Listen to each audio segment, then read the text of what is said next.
అందరికీ నా నమస్సులండి. అందరూ ఏం చేస్తున్నారు? ఎలా ఉన్నారు? బావున్నారా? అందంగా, ఆనందంగా, ఆరోగ్యంగా జీవితాన్ని ఆస్వాదించడానికి అమ్మ నాన్న ఆశీస్సులతో శ్రీ ప్రభా ఛానల్‌కు స్వాగతమండి. మేము బావుండాలని, మీరు అంతకన్నా బావుండాలని ఆ భగవంతుడిని మనస్ఫూర్తిగా ప్రార్థిస్తూ ఈరోజుటి వీడియో ప్రారంభించుకుందామండి. మొదటిసారిగా నా వీడియో చూస్తున్నవారు దయచేసి సబ్స్క్రైబ్ చేసుకోండి. ప్రక్కనే ఉన్న బెల్ ఐకాన్ని క్లిక్ చేస్తే నా వీడియోలు ప్రతిరోజు మీకు వచ్చేస్తాయండి. అలాగే వీడియోని మధ్యలో ఎక్కడ ఆపకుండా, స్కిప్ చేయకుండా చివరి వరకు చూడండి. ఈరోజు మంగళవారం అండి. భూదేవి తల్లికి ఇలా అందమైన ముగ్గు వేసుకొని పసుపు కుంకాలతో అలంకరించుకుంటున్నానండి.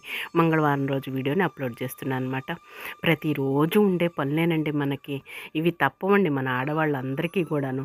లేవగానే ఊడ్చుకోవటం, కళ్ళాపు చల్లుకోవటం, ముగ్గు పెట్టేసుకోవటం, అలాగే అందమైన ముగ్గుని మళ్ళీ మనం సెలెక్ట్ చేసుకోవటం, వాటికి అంచులు చక్కగా చుట్టూతా వేసుకోవటం, గుమ్మం ముందు అలా పెట్టేసుకోవటం.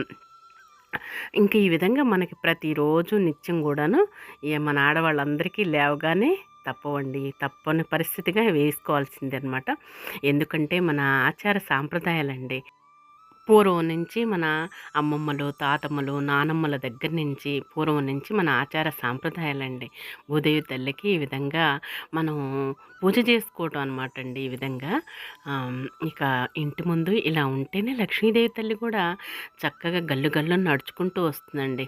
ముందు నీట్నెస్కి, శుభ్రానికే కదా తల్లి ఎక్కడ పరిశుభ్రంగా ఉంటుందో, ఎక్కడ మంచిగా ఉంటామో, ఎక్కడ ఏ కల్మషాలు లేకుండా పవిత్రంగా, అలాగే ఇల్లు శుభ్రంగా ఉన్న చోటకి ఆ జగన్మాత జగజ్జన్ని కొలువై కూర్చుంటుంది కదండి. ఇవన్నీ మన సనాతన ధర్మం అనమాట. మన సంస్కృతి సాంప్రదాయాలండి. ఇంకా మెట్లు కూడా చక్కగా ఈ విధంగా పూజ చేసుకోవటం, మెట్లని డెకరేషన్ చేసుకోవటం. ప్రతి ఇంటికి కూడా చిన్నదో పెద్దదో ఏదో ఒకటి మెట్లనేది, లేదంటే లోపలికెళ్ళే మార్గం అనేది ఉంటుంది కదండి ఇంట్లోకి ప్రవేశించటానికి. అక్కడ నీట్గా పరిశుభ్రంగా ఉంచుకోవటం అండి. ఎందుకంటే లక్ష్మీదేవి తల్లి లోపలికి ప్రవేశిస్తుందండి. అందుకోసం చెప్పేసి మన ఇంటిని, పరిసరాలని శుభ్రంగా ఉంటే ఇంట్లో లక్ష్మీదేవి తల్లి కొలువై ఉంటుందన్నమాట. ముందుగా మన ఇళ్ళు, లోగిళ్ళు, ఇంటి పరిసరాలు అన్నీ పరిశుభ్రంగా ఉంచుకోవటం మనకి ఎంతో సంతోషం, ఆనందం కదండీ. ఇక ఉదయాన్నే పొయ్యి కూడా రాజేసుకుంటానండి. నీళ్లు కాగుతూ ఉంటాయన్నమాట మా వారికి, నాకు. ఇక బయట కాసి ఊడ్చి కళ్ళాపు జల్లి ముగ్గు వేసుకొని వచ్చేసరికి ఈ హాట్ వాటర్ కూడా పెట్టుకుంటానండి. ఇక వేపాకు కొంచెం, అలాగే తులసాకు, తమలపాకులు ఉన్నాయి కదా, తమలపాకు, కొద్దిగా అల్లం, ఈ విధంగా గ్లాస్కి అర గ్లాసు వాటర్ వచ్చేసరికి దాకా మరగనిచ్చుకుంటాను అనమాట. మరిగించిన తర్వాత ఇక అప్పుడు ఇలా వడపోసేసుకొని త్రాగుతాను అనమాట. కొంచెం పసుపు కూడా వేసుకుంటానండి. అలాగే కొంచెం నిమ్మకాయ పిండుకుంటానన్నమాట. ప్రతిరోజు ఉదయాన్నేనండి ఇవి త్రాగితే ఎంతో మంచిదండి. మన పొట్టలో ఉన్న అజీర్తి కానీ, లేదంటే లోపల చెడు సూక్ష్మక్రిములు కానీ చనిపోతాయండి.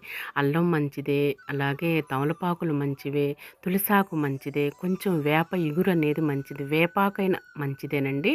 ఆ విద్య కౌశలము అంటే దర్భని ఎంత నేర్పుగా కోస్తారో, దర్భని పీకేయకూడదు, కోసి వదిలిపెట్టాలి. కోసి వదిలిపెడితే మళ్ళీ పెరుగుతూ ఉంటుంది. అలా చక్కగా నైపుణ్యంతో, శ్రద్ధతో ఆ విద్యని అభ్యాసం చేసేవాడు. ఆ అభ్యాసము చేత అంత గొప్పవాడయ్యాడు. అది అర్జునుడు ద్రోణుడికి ప్రీతి పాత్రం అవ్వడానికి కారణమైంది. అశ్వత్థామ గమనిస్తున్నాడు. అర్జునుడు విలువిద్యలో రాను రాను మేటిగా మారుతున్నాడు. తండ్రి అయినటువంటి ద్రోణాచార్యుడు సహజంగా తనకి గురువు అయినప్పటికీ అర్జునుని యందు ప్రీతిని ఎక్కువ చూపిస్తున్నాడు. చూపిస్తే ఏమవుతుంది? నాన్నగారి దగ్గర ఉన్నంత అస్త్ర సంపద లోకంలో ఎక్కడా లేదు. ప్రపంచంలో ఉన్న రాజులందరూ ఆయన దగ్గరికే పెడతారు.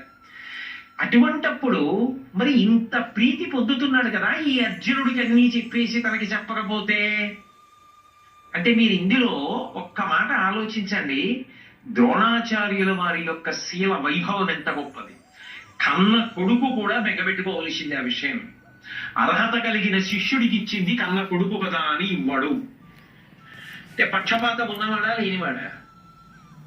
అది ద్రోణుడు అంటే. అటువంటి గురువు భారతదేశం, అటువంటి మహానుభావుడైన. కాబట్టి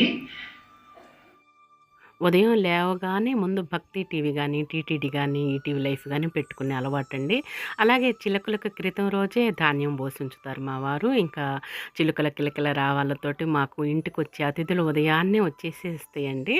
ఇక ఉదయాన్నే భక్తి ప్రవచనాలు వింటూ, అలాగే ఎన్నో సాంస్కృతిక కార్యక్రమాలు, అలాగే భగవంతుడి గురించి ఎన్నో ప్రవచనాలు వింటూ ఉంటాం అనమాట. ఇక మా పనులు మేము చేసుకుంటూ ఉంటాం అనమాట. స్నానాది కార్యక్రమాలు పూర్తి చేసుకొని ఈ విధంగా దీపారాధన చేసుకున్నానండి. తెల్ల జిల్లేడు చెట్టంతా కూడాను బాగా పురుగు పట్టిపోయిందండి. పాడైపోయిందనమాట. ఇంక మా వారు తెల్ల జిల్లేడు పూలు ఇంకొక చోట ఉన్నాయండి. అవి కోసుకొస్తున్నారు. అలాగే మన ఇంట్లో కొంచెం సన్నజాజి పూలు కూడా పూస్తున్నాయండి. చిన్నగా అల్లుకుంటుందనమాట. ఆర్చి వేసుకున్నాం కదా! అలాగే మందార పువ్వు కూడా ఇంటి ముందు ఉన్నదండి. ఆ మందార పుష్పాన్ని కోసుకొచ్చి మా వారు ఇంక కోసుకొస్తున్నారనమాట. పూలతోటి ఈ విధంగా దీపారాధన చేసుకున్నానండి. ఇంట్లో మన ఇళ్ళ ప్రక్కల మన ఇంట్లో సన్నజాజి పూలు ఈ విధంగా పూసిన పూలతోటి దీపారాధన చేసుకున్నానండి. పాలు ప్రసాదంగా పెట్టుకున్నాను అనమాట. నిత్యం ఏదో ఒక విధంగా చెట్టుకి మొత్తం కూడా పూలు కూడా కొయ్యకూడదండి. 4 పూలైనా ఉంచాలన్నమాట. చాగంటి వారి ప్రవచనాల్లో వింటాం కదా! తెల్లవారుజామున వాకింగ్‌కి వెళ్ళేసి చెట్లన్నీ కూడా శుభ్రంగా దులిపి పెడతారు. చేతులు ఎంతంత పొడవున చాపేసి అని అంటారు కదా! అలా గాకుండా ఉన్న 4 పూలున్నాయనుకోండి, ఒక్క పువ్వన్నా కోసుకొచ్చుకోవాలి. మిగతా వాళ్ళైనా కోసుకుంటారు గదండీ! అలా అనమాట. మొత్తం చెట్టుకున్న పూలన్నీ కూడాను కొయ్యకూడదటండి. చాగంటి వారి ప్రవచనంలో విన్నాననమాట. ఇక మన మన చెట్టుకైనా సరే కొన్ని పూలైనా సరే చెట్టుకు ఉంచాలటండి. మనకి ప్రకృతి అనేది ఇస్తున్నప్పుడు కొన్నన్నా సరే వాటికి ఉంచితే వాటికి అలంకారంగా ఉంటాయి కదా! అందుకోసం అని చెప్పేసి ఇక భగవంతుడి ఉదయాన్నే దీపారాధన కార్తీక మాసం అనే కదండి ప్రతిరోజు నిత్యం కూడా దీపారాధన చేసుకుంటే ఎంతో కళకళలాడుతూ ఉంటుంది. దేవతలు కూడా ఎంతో సంతోషిస్తారు, ఆనందిస్తారు.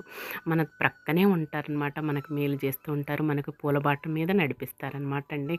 మనకి ఆ నమ్మకం, ఆ విశ్వాసం ఉండాలండి.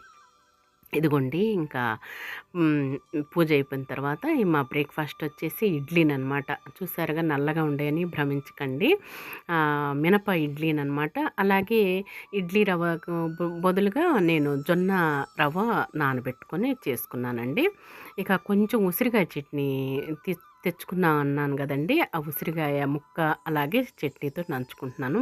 ప్రక్కన బెండకాయలు కడిగి పెట్టేసుకున్నానండి. బెండకాయ ఫ్రై రెడీ చేసుకోవటానికి ఆరాలి గదా చక్కగా. ఇక ఇదిగోండి బెండకాయ ముక్కనేది చెదరకుండా, చితికిపోకుండా ముక్కనేది అలాగే ఉండాలండి నాకు. అలాగే సంకట కాకుండా, గుజ్జు కాకుండా ఉండకుండా ఉండాలనమాట. ముక్క అలాగే కనిపిస్తూ ఉండాలి నాకు. అలా అయితేనే కూర నాకు కళ్ళకి కలర్‌ఫుల్‌గా ఉండాలి. ముక్కనేది అలాగే ఉంటేనే నాకు కూర రెడీ చేసేస్తానండి ఫ్రై అనేది. అలా ఉంటేనే నాకు నచ్చుతుందనమాట. ఇదిగోండి కూర అయిపోయిందనమాట. మళ్ళా ముక్క ఉడికిపోతుంది. చక్కగా వేగిపోతుంది. నూనె కూడా తక్కువేనండి నేను వేసుకునేది. అలా ఉండాలి పర్ఫెక్ట్‌గా. ఉండాలి బండి మహిమండి. ఉప్పు, కారం, సాంబార్ కారం వేసుకుంటే రుచిగా ఉన్నది. అయిపోయింది ఫినిష్ అనమాట. బెండకాయ ఫ్రై అండి ఈరోజు మాకు లంచ్‌లోకి. అలాగే రైస్ కుక్కర్‌లో అన్నం పెట్టుకుంటానమాట. విడిగా వండనండి. అన్నం అనేది చిన్న పిల్లల దగ్గర నుంచి కుక్కర్‌లో అలవాటనమాట. అది విజిల్స్ వస్తుంటుంది గదా! ఏ పనిలో ఉన్నా సరే ఇన్ని విజిల్స్ అన్నీని రాగానే వెంటనే మా వారికైనా, పిల్లలకైనా చెప్తే కట్టేస్తారనమాట. అలా పాల కుక్కర్ అయినా అలాగేనండి. అలా అనమాట మాకు. ఇక సాయంకాలం వచ్చేసి గార్డెన్స్ వెంకటేశ్వర స్వామి దేవాలయానికి వచ్చామండి మా వారు, నేను. ఇక ప్రతిరోజు కూడాను శివకేశవులైన, హరిహరులైన ఒకటే గదా!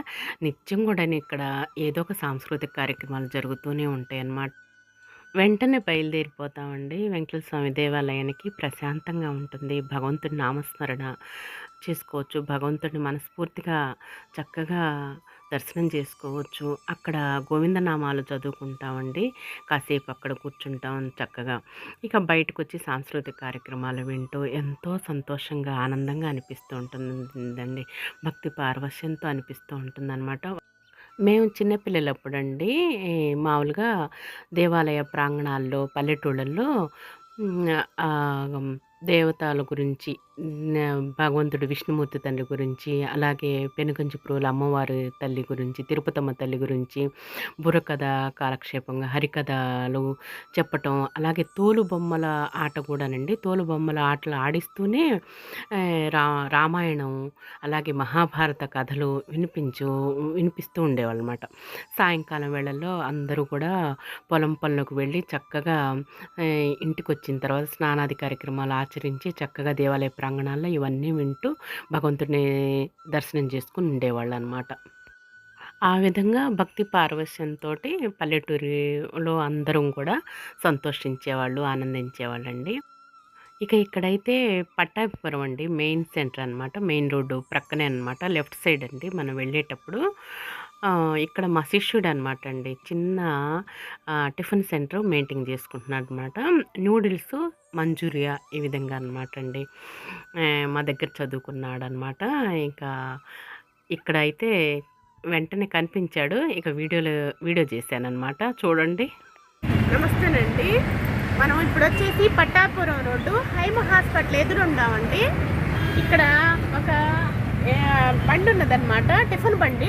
ఈవినింగ్ అనమాట, సాయంకాలం టిఫిన్ సెక్షను. ఇప్పుడు వచ్చేసి మంచూరియా ఫేమస్, బాగున్నది. ఇక్కడ చాలా ఐటమ్స్ కూడా ఉన్నాయి. మంచూరియా తోటి రకరకాల ఐటమ్స్ తయారు చేస్తున్నాడు బాబు. వీళ్ళదేనండి ఓను. ఇదిగోండి, చాలా అన్ని వెరైటీస్ ఉన్నాయి అన్నమాట. ఈ సాస్ కూడా రకరకాల. ఇదేంటి నాన్న? ఇదే టమాటా సాస్, ఇది చిల్లీ సాస్, ఇది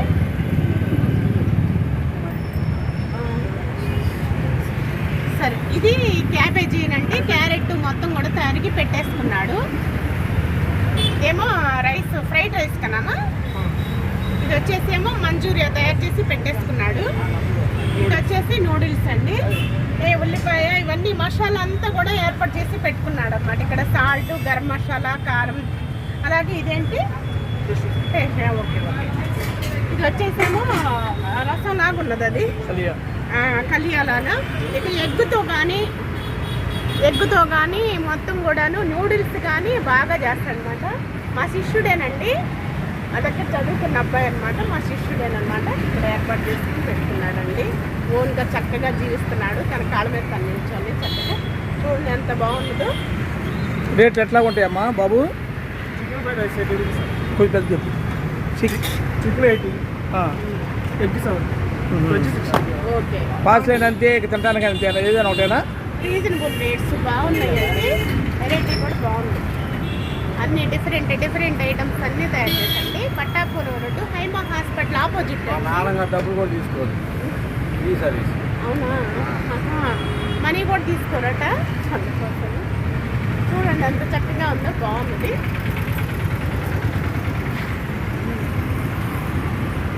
కష్టపడేవాళ్ళంటే మనకి ఇష్టం కదండి. చాలా స్వయం కృషితోటి చక్కగా తనంతట తను చేసుకుంటూ డెవలప్ అవుతున్నాడు అనమాట. బాగుంది. ఇక మంగళవారం రోజు ఈ విధంగా గడిచిపోయిందండి. ఇక ఈ రోజు వీడియో అయితే ఇదేనండి. ఈ వీడియో మీకు నచ్చుతుందని భావిస్తున్నాను. నచ్చితే లైక్ చేయండి, షేర్ చేయండి, సబ్స్క్రైబ్ చేసుకోండి. మళ్ళీ రేపటి వీడియోలోనే కలుసుకుందామండి. అంతవరకు సెలవు. నమస్తేనండి.